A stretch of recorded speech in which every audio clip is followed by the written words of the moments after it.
నమస్తే, welcome to Leo. Gorantla Madhav గతంలో ఒక పోలీస్ అధికారిగా, దాని తర్వాత ఒక లోక్సభ సభ్యుడిగా మనకు తెలిసిందే. అయితే లోక్సభ సభ్యుడిగా ఉంటూ న్యూడ్ వీడియో కాల్స్ మనం చూసాం.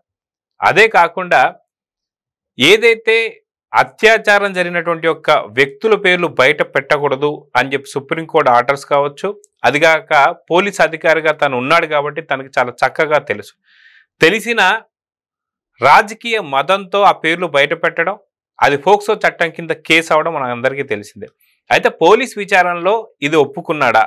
గోరంట్ల మాధవ్ ఏం చెప్పాడు? అయితే దీని గురించి మనతో మాట్లాడడానికి సీనియర్ జర్నలిస్ట్ కనకదుర్గ వడ్లమాని గారు ఉన్నారు. వారిని అడిగి తెలుసుకుందాం. మేడం నమస్తే. నమస్తే. మనం చూసుకుంటే గోరంట్ల మాధవ్ అతను ఒక పోలీస్ అధికారిగా, తర్వాత లోక్సభ సభ్యుడిగా, దాని తర్వాత సభ్యుడిగా ఉన్నప్పుడు తను లోక్సభ సభ్యుడిగా ఉన్నప్పుడే తను ఎటువంటి వీడియో కాల్స్ చేశాడని మనం విన్నాం. అదిగాక తను రెచ్చిపోయి మాట్లాడే మాటలు కానీ ఇవన్నీ మనం చూస్తూ వస్తున్నాం. అయితే విచారణకి మార్చి 5వ తారీఖున రావాల్సి ఉండగా తను దాన్ని ఎగ్గొట్టడం కావచ్చు, దాని గురించి పూర్తి ఒక క్యాన్వా వేసుకొని మంది మార్బలతో పోవడం కావచ్చు, ఇవన్నీ చూస్తూ వస్తున్నాం.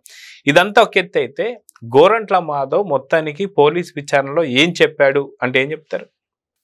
ముందు అసలు ఈ గోరంట్ల మాధవ్ మీరు చెప్పినట్టుగా అసలు ఒక 100 వీడియో కాల్స్ చేసి ఇలాంటి వాళ్ళని సమర్థిస్తాడు ఈ జగన్మోహన్ రెడ్డి అనేది ఇక్కడ మనం మరోసారి గుర్తు చేసుకోవాలి.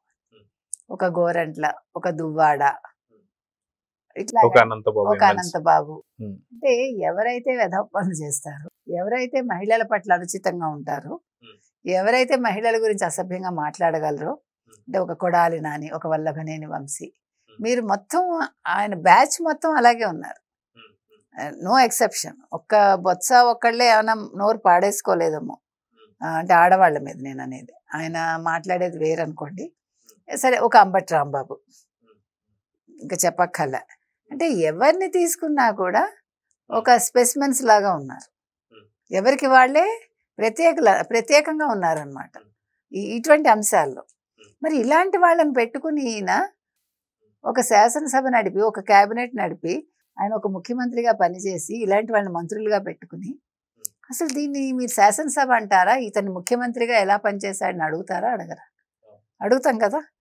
అలాంటి మనిషి దగ్గర పనిచేసిన ఒక గోరంట్ల మాధవ్ అనే అతను ఒక ఎంపీగా చేశాడు, మీరు చెప్పినట్టుగా ఒక పోలీస్ ఆఫీసర్గా చేశాడు. కనీసం పోలీస్ చట్టాలైనా తెలిసి ఉండాలిగా. ఒక రేపు బాధితుల విషయంలో వాళ్ళ పేర్లు బయట పెట్టకూడదు అనే కనీస ఇంగిత జ్ఞానం లేని వ్యక్తి ఒక ఎంపీ ఎలా అయ్యాడు? ఒక పోలీస్ ఆఫీసర్గా ఎలా పనిచేశాడు? ఈరోజు ఇంత మదం ఎక్కి మీరు చెప్పినట్టుగా అదేదో పెళ్ళికి వెళ్తున్నట్టు, ఒక బారాత్కి వెళ్తున్నట్టుగా ఒక దండు వేసుకుని వెళ్ళి అదేదో నేను చాలా ఒక మెడల్ సంపాదించాను అన్నట్టుగా ఒక ఊరేగింపుగా వెళ్ళి అక్కడికి వెళ్ళి అక్కడ నాకు తెలియదు అని చెప్తాడా? నాకు అలా పేర్లు చెప్పకూడదని తెలియదు అన్నవాడు అసలు పోలీస్ ఉద్యోగం ఎలా చేశాడు? ఎలా ఇచ్చారు? మీకు చట్టాలు తెలియనప్పుడు మీరు ఉద్యోగం ఎలా చేస్తారు అని మనం ఇవాళ గోరంట్ల మాధవ్ని అడుగుతున్నాం. మీరు చెప్పే పోలీసుల ముందు ఆయన అంటే జగన్మోహన్ రెడ్డి చేసిన ఒక వాళ్ళకి చేసిన మంచి పని నేను అనేది, వాళ్ళ దృష్టిలో మొత్తం ఈ 9 నెలల్లో మొత్తం వీళ్ళందరికీ ఒక ట్రైనింగ్ ఇప్పించాడు. ఎవరి చేత? పొన్నవోలు చేత వాళ్ళకి ట్రైనింగ్ ఏమి ఇప్పించాడు? ఎలాగా కేసులు పడతాయని తెలుసు, ఎలాగా జైలుకి వెళ్ళాలని తెలుసు. మీరు నోరు విప్పద్దు, విప్పాల్సి వచ్చినా ఆ 3 పదాలే చెప్పండి అనేది వాళ్ళకి కూలంకషంగా నేర్పించేసి వాళ్ళు ఏమడిగినా అవే చెప్తారు. తర్వాత డ్రామాలు కూడా నేర్పించాడు. పోసాని విషయంలో మనం చూసాం. గుండె నొప్పి వచ్చిందని నాటకాలు ఆడి నడుచుకుంటూ వెళ్ళిపోయి ఇలా అలాంటివి కూడా నేర్పించారు. అంటే మొత్తానికి ఇది ఒక పెద్ద డ్రామా కంపెనీ అన్నమాట. వైసీపీ అనేది ఒక పెద్ద డ్రామా కంపెనీ అనేది ఇప్పుడు ప్రజలకు అర్థమవుతోంది. ఈ డ్రామా కంపెనీలో వచ్చిన ఈ నటులందరూ కూడా ఎవరికి వాళ్ళకి ఇచ్చిన ఏమన్నా పాత్రని చాలా పాత్రోచితంగా పోషిస్తున్నారు. ఆ పోషించడంలో భాగంగా ఆయన ఇవాళ బయటకు వచ్చి వీరంగం వేస్తాడు. ప్రెస్ దగ్గర ఏమంటున్నాడు? జగన్మోహన్ రెడ్డి అనే సూర్యుడిని మీరు చేతులు అడ్డం పెట్టి ఆపలేరు. సూర్యుడా? సూర్యుడు అంటే ఏంటి మనకు తెలియదు. మరి సూర్యుడు అంటే ప్రచండంగా నిప్పులు చెరగగలిగేవాడు సూర్యుడు. ఈయన సూర్యుడేంటి? అబద్ధాలు చెప్పేవాడు, అబద్ధాలు చెప్పించేవాడు, అక్రమాలు చేసేవాడు, ఆడవాళ్ళని తిట్టేవాడు, తల్లిని చెల్లిని దూరం పెట్టినవాడు, ప్రేమ ఆప్యాయతలు చచ్చిపోయాయి అనేవాడు కుటుంబ సభ్యుల మీద. అతను సూర్యుడా? అంటే మీరందరూ ఏంటప్పుడు జలగల? ఏం మనకు అర్థం కావట్లే. వీళ్ళ డైలాగ్స్ ఏంటో, ఏమైనా సినిమాల్లో పనిచేస్తున్నాం అనుకుంటున్నారా? ప్రెస్ ముందుకు వచ్చి వాళ్ళు ఏం ఫీల్ అవుతున్నారో మనకు అర్థం కావట్లే. మొత్తం మీద ఇవాళ గోరంట్ల మాధవ్ అనేవాడు మాత్రం చాలా చక్కగా ఇరుక్కున్నాడండి. ఆయన చెప్పినవన్నీ కూడా తూచా తప్పకుండా పొన్నవోలు ఇచ్చిన స్క్రిప్ట్ అంతా బాగానే బట్టి పట్టి అక్కడ మాట్లాడగలిగాడు. ఎన్ని స్క్రిప్ట్లు ఇచ్చినా, ఎన్ని నాటకాలు ఆడినా మొత్తానికి జైలుకి అయితే వెళ్ళాలి కదా, ఇవాళ కాకపోతే రేపు. అది ఎవడు తప్పించుకోలేడు. ఇప్పుడు మొత్తం అందరూ రెడీగా ఉన్నారు. అయితే విచారణ అయిపోయిన తర్వాత గోరంట్ల మాధవ్ నిజంగా ప్రశ్నిస్తే అరెస్టులు చేస్తారా, అన్యాయంగా అక్రమంగా అరెస్టులు చేయడాన్ని దీన్ని ఎలా చూడాలి అని చెప్పి మాట్లాడుతున్నారు. ఒక న్యూడ్ కాల్స్ మాట్లాడి అంత అసభ్యంకరంగా లోక్సభ పూర్తిగా కూడా దద్దరిల్లిపోయేలాగా జరిగినటువంటి ఒక ఇష్యూ మర్చిపోయాడా, లేదంటే ఏదైతే అత్యాచారంలో పాల్గొన్నటువంటి ఒక మహిళల పేర్లు కావచ్చు, ఆడవారి పేర్లు కావచ్చు బయట పెట్టకూడదని చెప్పేసి తెలిసిన తర్వాత కూడా తను ఇలా ఎలా మాట్లాడుతున్నాడు, ఇవన్నీ పక్కన పెట్టేసి కూటమి ప్రభుత్వం కక్షపూరిత రాజకీయాలు చేస్తుందని చెప్పి మాట్లాడుతుంది. దీన్ని ఎలా చూడాలంటారు? అసలు కాదండి. ఇప్పుడు ఏంటి, ప్రశ్నిస్తే అరెస్ట్ చేస్తారా? ఎవరిని ప్రశ్నించవు?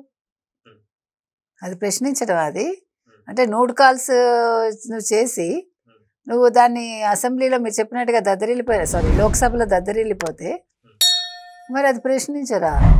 అంటే అదేనా వినోదంగా చూడాలి అందరూ? అది వినోదం కాదు కదండి. మీరు మహిళల పేర్లు చెప్పి రేపు జరిగిన వాళ్ళకి ఎంత వ్యక్తిగతంగా అది ఇబ్బంది అండి. వాళ్ళు లోకల్గా వాళ్ళు తిరగలరా? వాళ్ళు అసలే సగం చచ్చిపోయి ఉన్న మనుషులు, వాళ్ళ పేర్లు తెలుసుకుని మిగతా వాళ్ళు ఏడిపిస్తే నువ్వు వెళ్ళి రక్షిస్తావా? అయితే మీ అన్న వెళ్ళి రక్షిస్తాడా? మీ సూర్యుడు రక్షిస్తాడా? ఎందుకంటే ఆయన చెప్పాడు కదా, చేతులు అడ్డం పెట్టి సూర్యుడు వెళ్తున్న ఎవరు ఆపలేరని. ఆ సూర్యుడు వెళ్ళి రక్షిస్తాడా? పిచ్చెక్కిందా వీళ్ళందరికీ? అసలు వెంటనే వేసేకి వీళ్ళకి టైం ఇవ్వడం కూడా తప్పండి. ఒక్కొక్కడిని తీసుకెళ్లి జైల్లో వేసి ఆ 3rd డిగ్రీ ఏదో ప్రయోగిస్తే నిజాలు కక్కుతారు. ఒక్కొక్కడు తన్నుకుంటూ వస్తాయి బయటికి. తప్పులు చేయని రఘురామరాజు లాంటి వాళ్ళని వాళ్ళు ఆ రకంగా చేసినప్పుడు ఇంత అసభ్యంగా బిహేవ్ చేసిన వీళ్ళని కొట్టడంలో ఎటువంటి తప్పు లేదు. ఇది పోలీసులు ఆలోచించాలి. ఇలాంటి వాళ్ళకి అవకాశం ఇవ్వకూడదు. ఇలా తప్పులు చేశాక మళ్ళీ మీరు క్యాస్ట్ గురించి మాట్లాడద్దు ఎవరు కూడా దయచేసి. ఎందుకంటే క్యాస్ట్ వేరు, తప్పు వేరు. ఆ క్యాస్ట్ వాళ్ళు చేస్తారు, ఈ క్యాస్ట్ వాళ్ళు చేయరని ఉండదు. ఏ క్యాస్ట్ అయినా తప్పు చేస్తారు. కాకపోతే క్యాస్ట్ని అడ్డం పెట్టుకుని మాట్లాడద్దు, అది నేను చెప్తున్నాను. సో చూద్దామని ఖచ్చితంగా గోరంట్ల మాధవ్కి ఈ యొక్క మాట్లాడిన భాషకి కావచ్చు, అసలుకి తను చేస్తున్నటువంటి వ్యాఖ్యలకు కావచ్చు ఎటువంటి అర్థం అయితే లేదు. సో చూద్దాం జరగబోతుంది. నమస్తే. Please subscribe to Leo news for more videos.